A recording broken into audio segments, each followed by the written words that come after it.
こんにちは、マシです。今回ですね、もう一つのテレテトークですね。こっちはどっちかというとですね、結構いい方かなと私思っております。意外といろんなところをね、聞いたときにどんどん、何これっていうところがあるんですけども、彼はつかみどころが良いというところと、あとですね、こういうようなところですね、実際にストーリーの部分、結構特に導入のところが非常に良かったというところと、あとはですね、いろんな提案で、非常に実践的、わかりやすい、っていうところがあります。なので、この辺ですね、見ながらですね、皆さんですね、どういうところに参考になるか、そしてですね、どういうところですね、じゃあ、ですね、見逃さない方がいいのかっていうところですね、ちょっと紹介したいと思っております。じゃあ、まず早速いきましょう。A few years ago, I broke into my own house. これはまず一番面白いでしょうね。自分の家に侵入したっていうの。いきなり、って、大体皆さん、どういうことなのっていうところもあるんです。大体経験がないっていうところがありますからですね。急にこういうやるところいいですね。I had just driven home. It was around midnight in the dead of Montreal winter. I'd been visiting my friend Jeff across town, and the thermometer on the front porch read minus 40 degrees. And don't bother asking if that's Celsius or Fahrenheit. Minus 40. 大体皆さんですね、ご存知だと思いますが、非常に寒いっていう。カナダはどっちかというとですね、どっちかというと、日本と同じような制度を使ってるんですけども、アメリカの方ですね、フェアラハイ使ってるっていうところなんで、基本的に聞いてる側はですね、アメリカ人なんで、必ずですね、そういう質問が出てくると、マイナス40度とフェアラハイトになんだろうな、と、多分皆さんその疑問がすぐ出てくるので、きちんとですね、同じだよっつって。確かにそうです。とにかく寒いっていうところですね。やっぱり、こういうすごく重要なのはっていうところは、疑問があるときに、とりあえずきちんと言及すると。ですね。なので、やっぱり、聴取が何考えているのか、何感じているのかっていうところを自分ですね、うまく察知して、なおかつ予測して、することが非常に大事です。40 is where the two scales meet. It was very cold. And as ちょっと身振り手振り出てきます。これはあってもなくても良いっていうところですね。I stood on the front porch fumbling in my pockets, I found I didn't have my keys. っていうところですね。ここは、多分、程度っていうちょっと制限があるので、彼は全然、ステージのところに使ってない。そういうマリーの赤の点があるから、そこから離れられない。こういうやっぱりそのステージの構造ですね。っていうところなんで、どっちか言うと、体の動きだけですね、使ってストーリーテリングできるというところになります。ちょっとその辺がですね、工夫次第ですね。In fact, I could see them through the window lying on the dining room table where I had left them. So I quickly ran around and tried all the other doors and windows, and they were locked tight. 非常にまずい状況ですね。マイナス40度だからですね。というところで、どうするんですかねっていうところ。皆さん大体結末わかると思います。Thought about calling a locksmith. At least I had my cell phone, but at midnight, it could take a while for a locksmith to show up, and it was cold. こういう、ちょっとしたやってるっていうところなんですけども、時間的にですね、あまり長く大げさにやってないんだけど、少し大げさやった方がいいかなと思います。若干ですね。I couldn't go back to my friend Jeff's house for the night because I had an early flight to Europe the next morning and I needed to get my passport and my suitcase. なので、大体ですね、動機がわかりますというところなんで、いろんなオプションですね、きちんとできないよっていうようなところをきちんと説明すると。そういうことを説明しないで、自分の家に侵入したっていうところをですね、皆さん、もうこのオプションとか、このオプションとか、このオプションがあるんじゃないのっていうところは、彼ですね、ある程度皆さんが多分思ってるようなことを、いや、これができない、これができないっていうようなところを前もって説明して、非常にいいですね、こういうのは。So desperate and freezing cold, I found a large rock and I broke through the basement window, cleared out the shards of glass. I crawled through. I found a piece of cardboard and taped it up over the whole opening, figuring that in the morning on the way to the airport I could call my contractor and ask him to fix it. This was まあ非常にですね、綺麗な問題解決っていうところですよね。まあ、いずれにしてもですね、バラが割れてしまうとですね、家が多分非常に寒くなると。なぜならば、まあ、マイナス40度ですけど。going to be expensive, but probably no more expensive than the middle of the night locksmith. So I figured under the circumstances I was coming out even. まあ、そうだよね。Now, I'm a neuroscientist by ちょっと一つ、ここ今わかるように、このテッド・グローブル、ロンドンで詩を書いてるので、これはわかると思いますけど、これは実際にストライル全く使ってないっていうところですね。training, and I know a little bit about how the brain performs under stress. It releases cortisol, that raises your heart rate, it modulates adrenaline levels, and it clouds your thinking. まあ、ここまでが重要なポイントですね。にはそうきちんと考えられないっていうところですね。コルゾーが入ってしまうと。こういう、まあ、皆さん多分、聞く側がある程度ですね。だから、コルゾーって何かっていうか、アドレナリンって何かっていうところ、なんとなくわかると。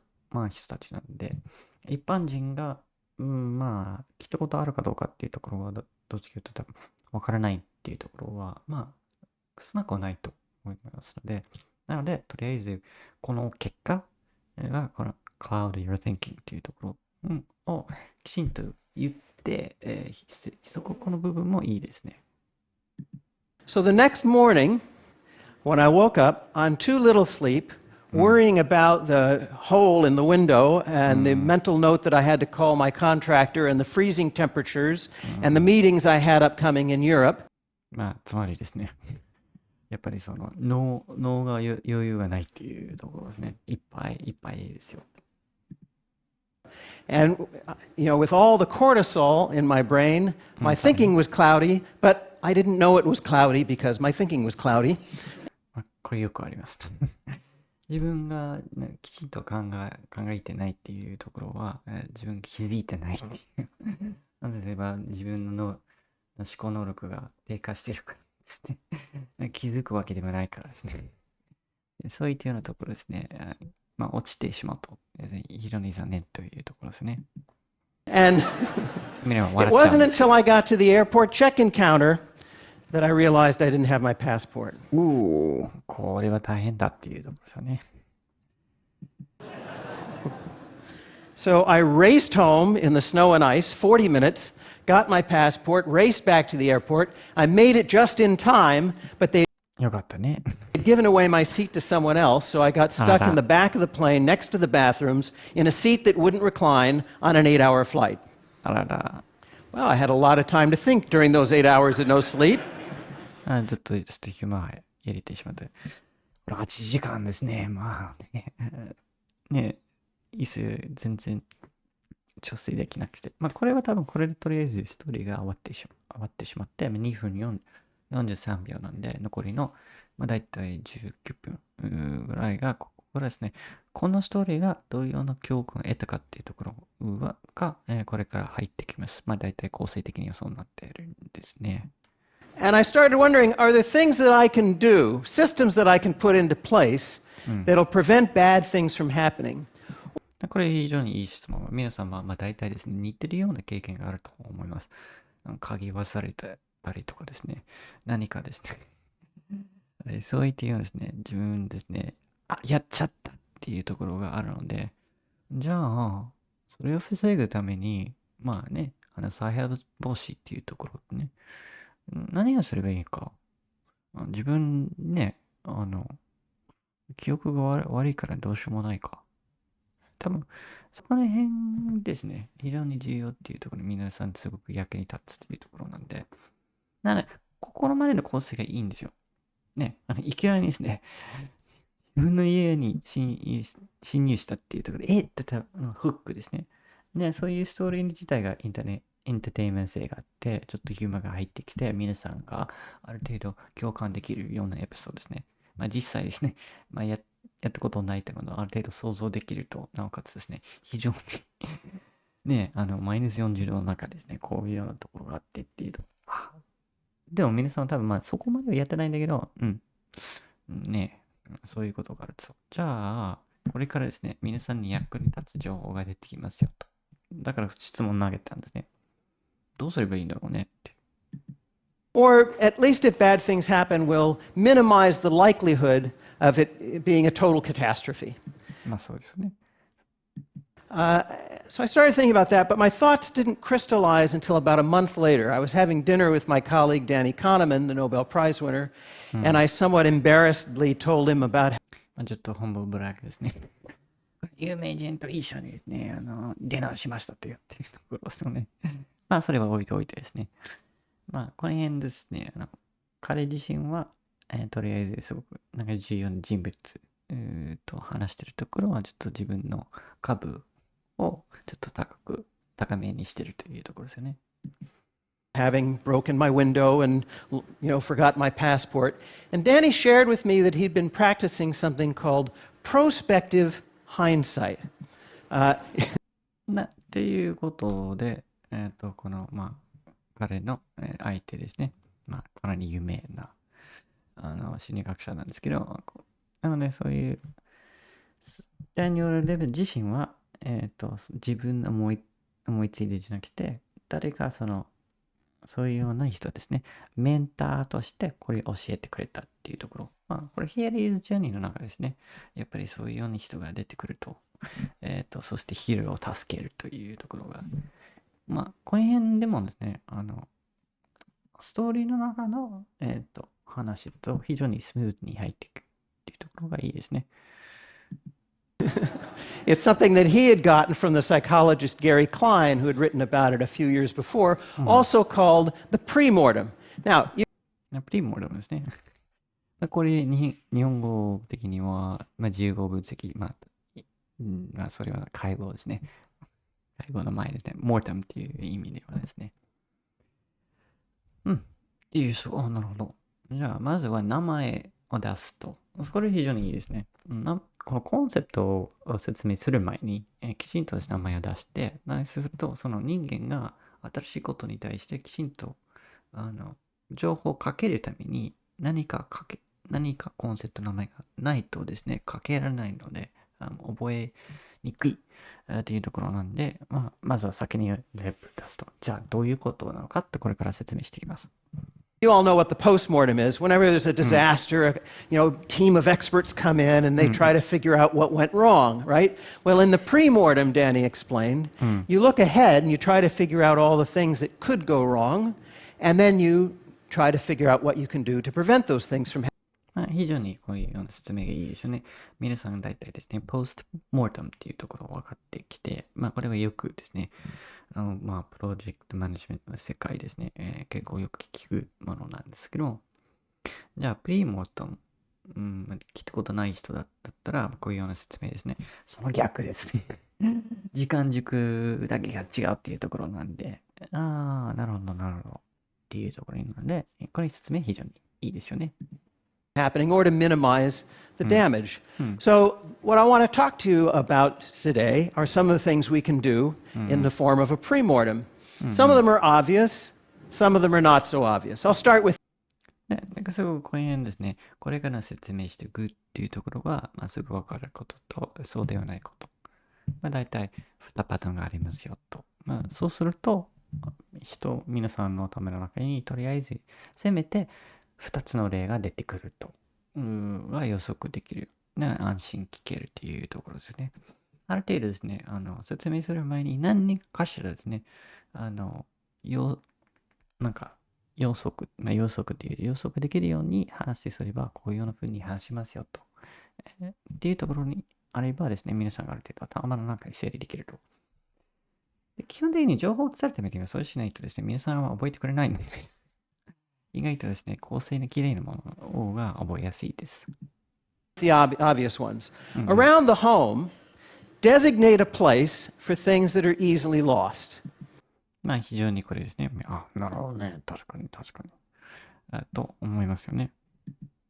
Now, this sounds like common sense, and it is, but there's a lot of science to back this up based on the way our spatial memory works. ね、ここ、なんかそれだけで終わってしまっちゃなくて、きちんと画期的な根拠がありますよと。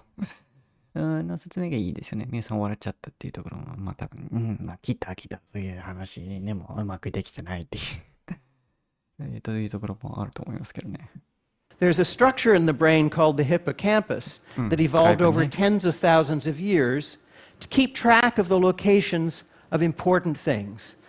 Where the well is, where fish can be found, that stand of fruit trees, where the friendly and enemy tribes live. 非常にそういうところですね。それは、じゃあ、車の鍵どういう関係あるのっていうところ多分出てきますよね。なんか覚えてくれないんですけどねっていう話。皆さん多分なんとなくそう思ってると思いますけどね。Hippocampus is the part of the brain that in London taxi cab drivers becomes enlarged. これが、ロンドンでやってるので、あえて多分こういう例入れてると思います。まあ、大体ですね、まあ、その場所によって、そういったような共通点を作るために、そういったような例を、入れた方がいいと思いますね。東京にね、話したときに東京の事例出した方がいい。使いやすいものがあればですね。まあ、こういう話だとですね、ロンドンの事例が確かに全然話せると思いますけどね。It's the part of the brain that allows squirrels to find their nuts. And if you're まあこの辺ですね。リスがいるところですごくわかりやすいというところも、日本ではリスはいないんですけどね。それ置いといて。wondering, somebody actually did the experiment where they cut off the olfactory sense of the squirrels, and they could still find their nuts. They weren't using smell, they were using the hippocampus, this exquisitely evolved mechanism in the brain for finding things. But it's really good. まあ、こういう、多分皆さん、まあ、これでもですね、カメラのアングルですぐわかると思いますから、ずっとですね、スライド使ってないんです。まあ、この辺は、じゃあ、例えば仮に、このスピーチで、なんかパワポを使ったら、それでさらにですね、覚えやすくなるかっていうところは、まあ、今のストーリーテリングの部分と、それからの事例と、多分、そんなに役立ってないかなと思います。普通に、こういうようなスタイルだったらね。なので、必ずしもですね、なんか TED Talk で話すときに、絶対パワポを使わないといけないっていうことはないです。まずはあくまでですね、役に立つかどうかが大前提で、あんまり役に立ってなかったら、まあ、使わない方がいいと思いますよ。なので、使わない方がいいのすごくいい例になってます。For things that don't move around much, not so good for things that move around. 例えば、車の鍵ですよね。So this is why we lose car keys and reading glasses and passports. So in the まあ、そのパスポートがさっきのストーリーに出てきた。あとは車の鍵もそうだし。なので、そういうきちんとつなげていくっていうところがいいですね。home, designate a spot for your keys, a hook by the door, maybe a decorative bowl, for your passport, a particular drawer, for your reading glasses, a particular table. If you designate a spot and you're scrupulous about it, まあ、こういう部分に関してはですね、まずは場所を決めてだけでなく、きちんと具体的にですね、こういうようなボールとかですね、フックとかですね、こういうような机のところとか、皆さんがイメージしやすい。なので、抽象的な話と具体的な話を、そういうような、行ったり来たりと方が、すごく、聴衆にとって分かりやすい。やっぱり、どのものを説明するときには、やっぱり概念を説明して、具体例を出して、また、抽象的な話に戻してですね、そういったようなですね、やり方が非常にですね、誰でもから見るとですね、分かるっていうような気持ちを作ってきますね。your things will always be there when you look for them. What about travel? Take a cell phone picture of your credit cards, your driver's license, your passport. Mail it to yourself so it's in the cloud. If these things are lost or stolen, まあ、当たり前ことなんですけど、やってること非常に多分人少ない。あ、そうなんだ。写真撮ればいいじゃんっていう。まあそうですよね。実際にやってますっていうところ。まあここら辺ね、説明すると皆さんやってますかと。あ、やってない。やばいっていうようなところにも気持ち作れると思いますけど、まあその辺ですね。調子にも問いかけてですね、やりませんかいいですよねっていうかですね、そういったようなところをですね、もう少し工夫入れた方がいいと思いますね。You can facilitate replacement. うんうん。Now, these are some rather obvious things. まあ、じゃあ、これが非常にわかりやすいことを皆さんは当たり前と思うかもしれませんよ。こういうような言葉を言うと、もう、まずはわかりやすいところも終わりましたよっていうような合図ですね。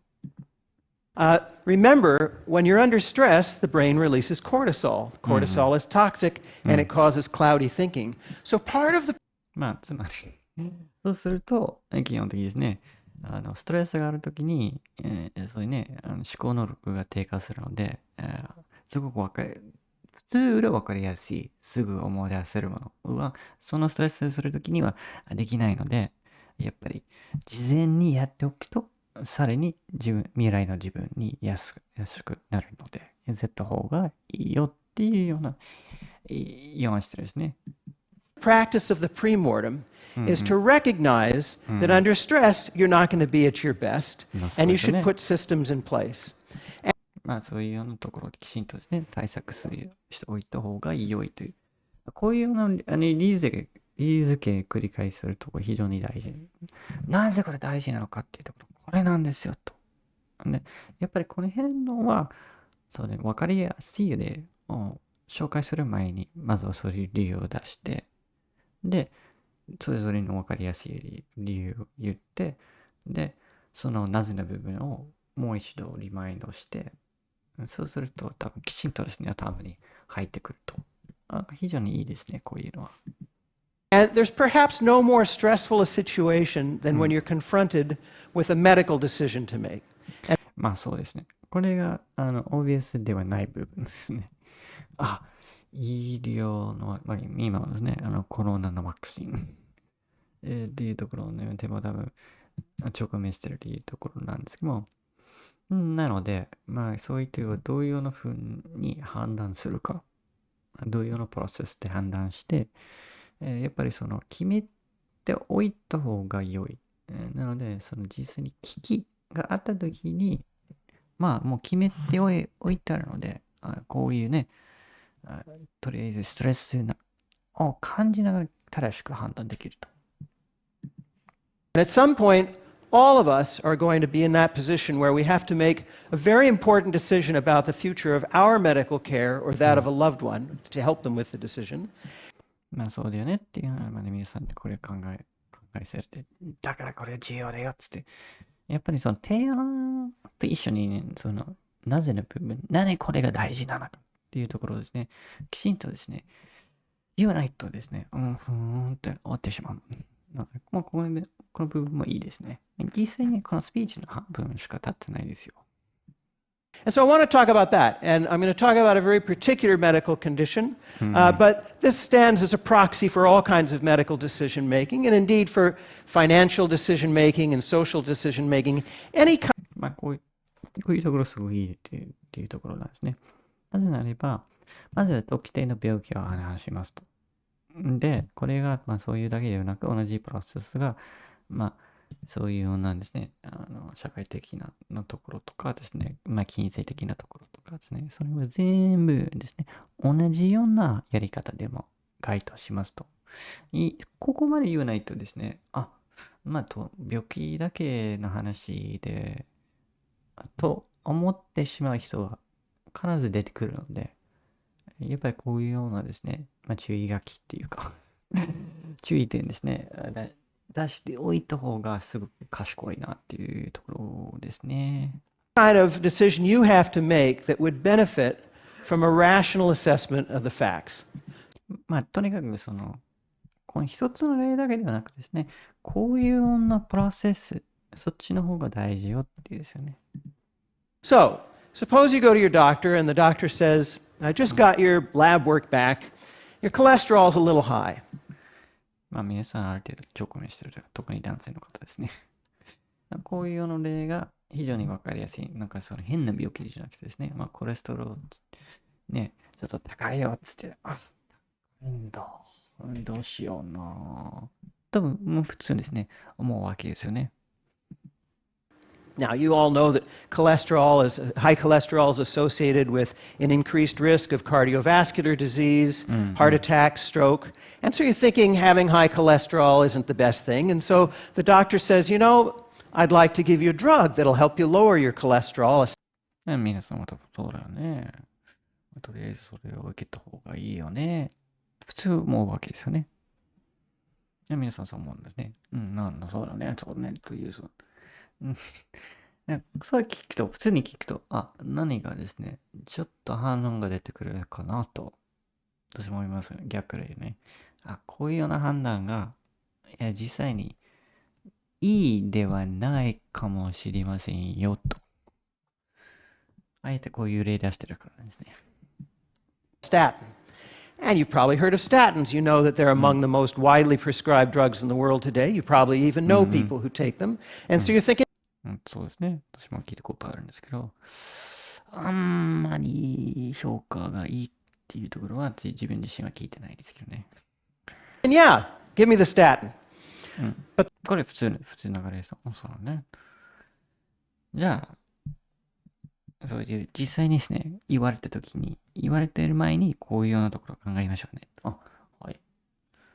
There's a question you should ask at this point, a statistic you should ask for that most doctors don't like talking about, and pharmaceutical companies like talking about even less. 何でしょう。It's for the number needed to treat. つまり何人が受けて実際に治ったかっていうところ。こういうような話、number to treat っていう話。で、これが、公開されてる、調べてみればわかる話なんですが、でも、これパッと答えられるの医者さんがいるかどうかっていうところはちょっといないかもしれませんよ。人によってですね。Now, what is this, the NNT? It's the number of people that need to take a drug or undergo a surgery or any medical procedure before one person is helped. これはすごく頭に入れた方がいい。だからゆっくり説明してるんですね。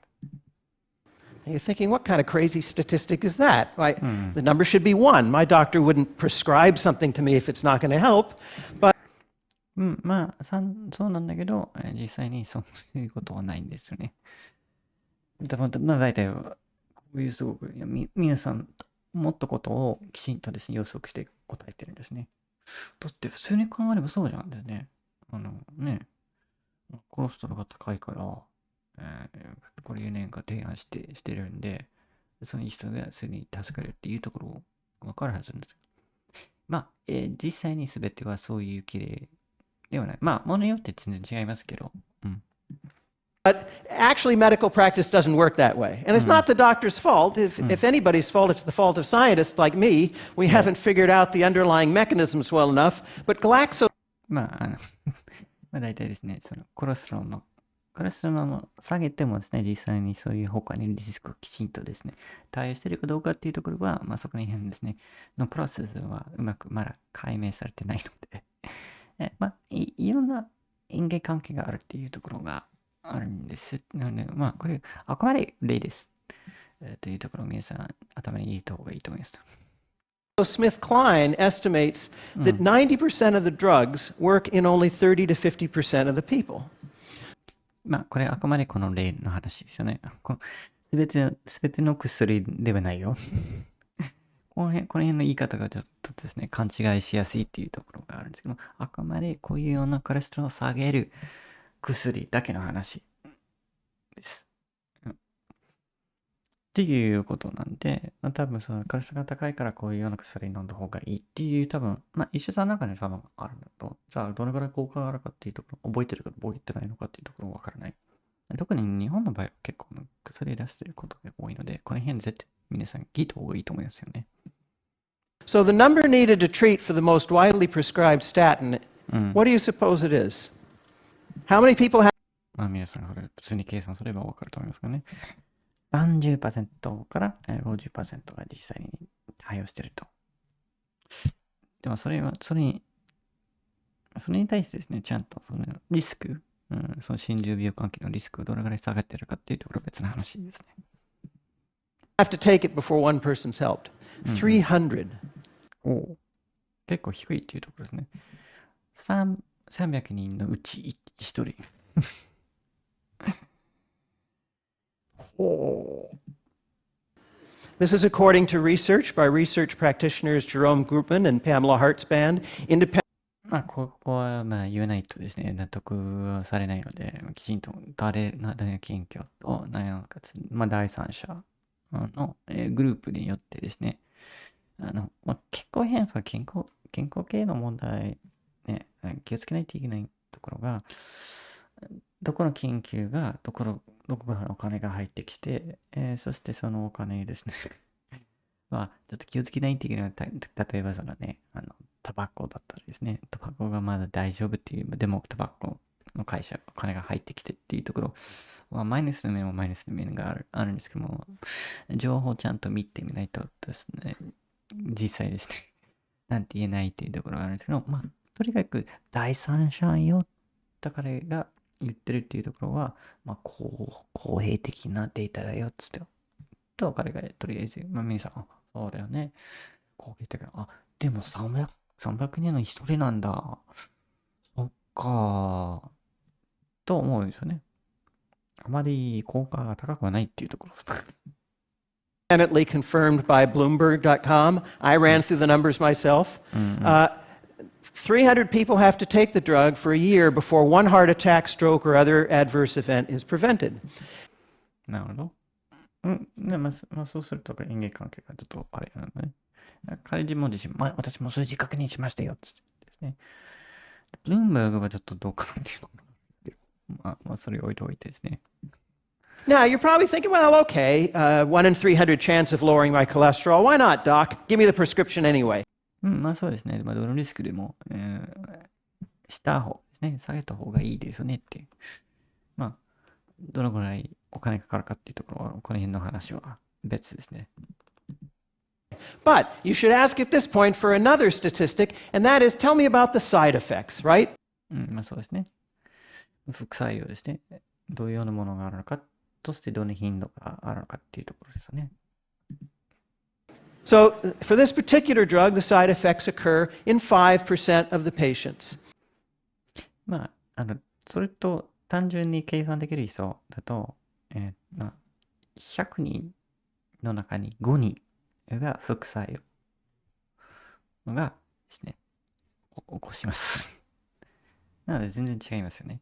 300人1人が助かれるというところ、100人の5人が副作用を感じるという。なので、副作用の確率ですね。高いわけですよ。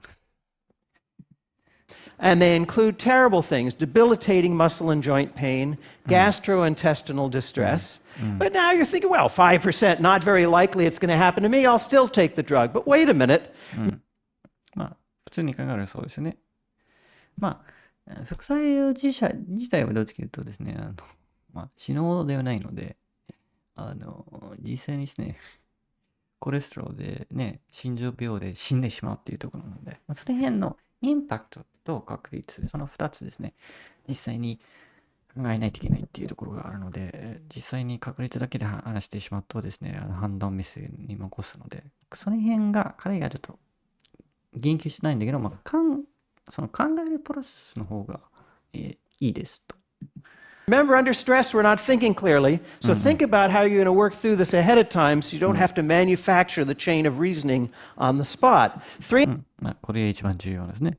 前もってとりあえず考えて、そして自分の様子を、とりあえずね、確率とかインパクトとかそういうところを全部並んで、これだったらこういうふうに判断しますと。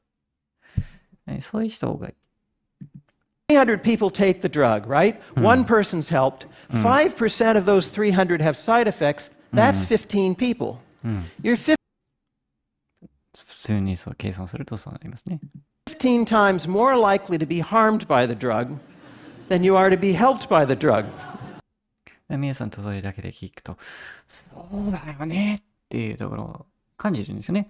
でも、まず一つ覚えてないといけないっていうところは、その一人ですね。一人が助かるんですけど、この一人ですね、助かるとは知れないわけですよ。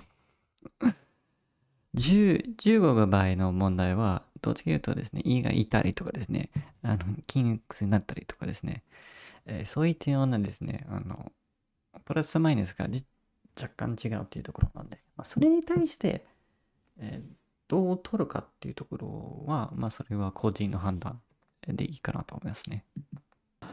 Now, I'm not saying whether you should take the statin or not. I'm just saying you should have this conversation with your doctor. Medical これもですね、彼がちゃんと先に、ね、こういうような風にですね、やるかやらないと私言ってませんっていうところね、皆さんそれぞれのご自身の判断すればいいっていうところ、ただしこういうようなですね、考えがすれば良いっていうところですね。ethics requires it. It's part of the principle of informed consent. You have the right to have access to this kind of information to begin the conversation about whether you want to take the risks or not. Now, you might be thinking I've pulled this number out of the air for shock value, but in fact it's rather typical, this number needed to treat. For the most widely performed surgery on men over the age of 50, つまりは、皆さんがね、こういうような数字は適当に出してるわけではないので、50以上ですね、男性、こういうような、ざっくりこういうようなものが行われてるんだよって。そうなんだっていうところ。だから結構ですね、聴取の反応がびっくりして、結構言いましたけど。ですよね。それはそれでね。removal of the prostate for cancer, the number needed to treat is 49. がんが結構あれなんで。ね、それで、一人、49人の中に一人ですよね。That's right. 49 surgeries are done for every one person who's helped.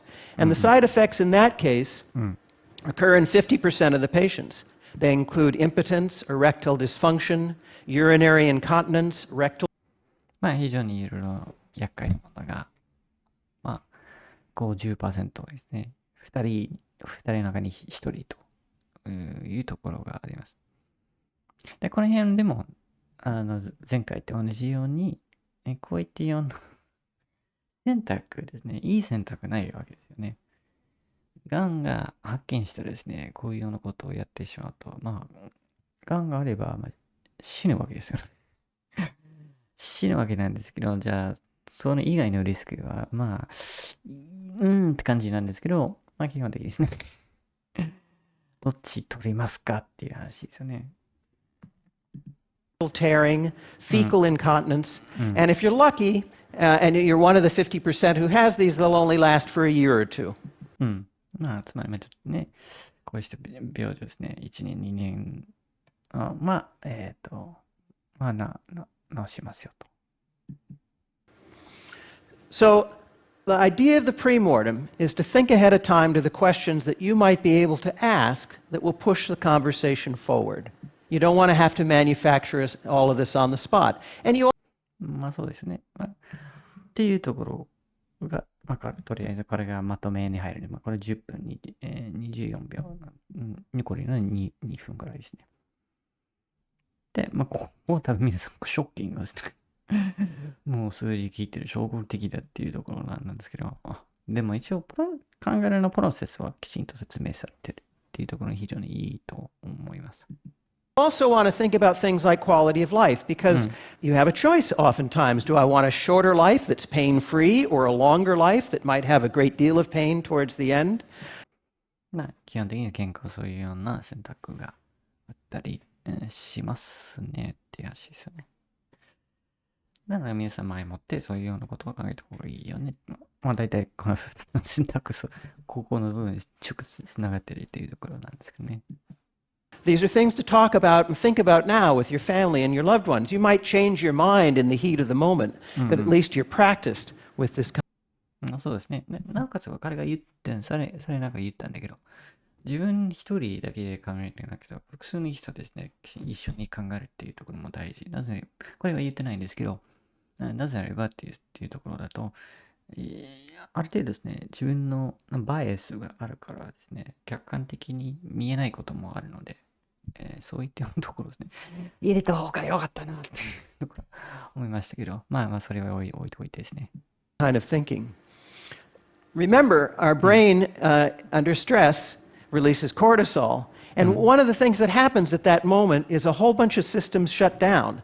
There's an evolutionary reason for this. Face to face with a predator, you don't need your digestive system or your libido or your immune system, because if your body is expending metabolism on those things, 大体ですね、なんでこういうようなことをやらないといけないのかっていうところを最後にもう一度、これが3つ目かな、をリマインドすると、なんでこれが大事なの、何がね、これですね、情報を伝えるにあたって、やっぱりなぜこういうような前もって考えた方がいいのか、なぜ前もってこういうようなところを計算しないといけないのかっていうところは、気になった時に、このコールゾールが入ってきて、もういろんなものがシャットダウンして、きちんと判断できませんよと。それでいいのですか皆さん、やっぱ。and you don't react quickly, you might become the lion's lunch, and then none of those things matter. Unfortunately, one of the things that goes out the window during those times of stress is rational, logical thinking, as Danny commented. なので、皆さんにぜひ前もって、とりあえずそれやりましょうねっていうところにつながっていくかな。Kahneman and his colleagues have shown. So we need to train ourselves to think ahead to these kinds of situations. なるほど。I think the important point here is recognizing that all of us are flawed. そうですね。さっきの一番最初のストーリーにつながっていくというところですね。皆さんはそれぞれに欠点がありまして、なおかつですね、何かですね、特に危機の時にきちんと判断できないよって言ったら、これは大体、わかるっていう話になりますけど。We all are going to fail now and then. The idea is to think ahead to what those failures might be, to put systems in place that will help minimize the damage or to prevent the bad things from happening in the first place. それは確かに、皆さんのね、完璧に言わないので、やっぱり前もって言った方がいいよねっていうまとめの部分が入ってきました。で、ここで終わってしまうと、ちょっとあれなんですけどね。Getting back to that snowy night in Montreal, when I got back from my trip, I had my contractor install a combination lock next to the door with a key to the front door in it, an easy to remember combination. And I have to admit, I still have piles of mail that haven't been sorted and piles of emails that I haven't gone through. So I'm not completely. 一応、最初に出した問題は自分、やっぱり同じようですね。きちんと前もってですね。再発防止を考えていて、それとりあえず解決。こういうそれはきちんとですね、最初に出したストーリーと、最後にですね、つながっていくっていうところは綺麗だと思いますけど、その部分いいなと思います。Completely organized, but I see organization as a gradual process, and I'm getting there. Thank you very much. ちょっと美味しいな。っていうところな。やっぱりある程度ですね、近況であってですね、まだですね、完璧ではないので、メールが、積み上げているというところがあるんですけど、最後にですね、皆さんがすごくいい情報が聞いてるのに、ちょっと残念だと思ったのは、皆さんに対して行動関係ですね。皆さんが多分、将来的にいろんな問題に直面してるとか、例えば、健康だったりとかですね、やっぱり旅行するときになんか忘れたりとかですね、皆さんが、例えば、とりあえず、自分のクレジットカード、パスポートとかですね、そういったようなものをとりあえず写真撮りましょう。それにやってる人とかですね、ちょっとがん必ず出てくるので、一つですね、とりあえず情報をきちんと説明したようにですね、説明したような数字をとりあえず、ちょっと今日からそれをとりあえず調べてみましょうねと。そういうふうにですね、終わった方が、絶対皆さんがこういう切った話を、何人が多分実践してくれると思いますけれど、この終わり方がちょっともったいないなところ、正直なところですね。他にところ非常に良かったですね。すごくですね、最初のフックのところですごく、と思わせるところと、最初のストーリーが面白いし、結構謙虚であってですね、態度がすごく良くてですね、実際に出してる例、簡単な例と、すごく、衝撃的な例ですね、それぞれ2つ出してですね、非常にわかりやすい、な説明だと思います。なので、やっぱりどっちかというとですね、情報を耐えるだけではなくですね、皆さんちゃんと動くようにですね、最後に行動喚起を出した方が、さらに良い、スピーチになるのではないかと私は思います。では。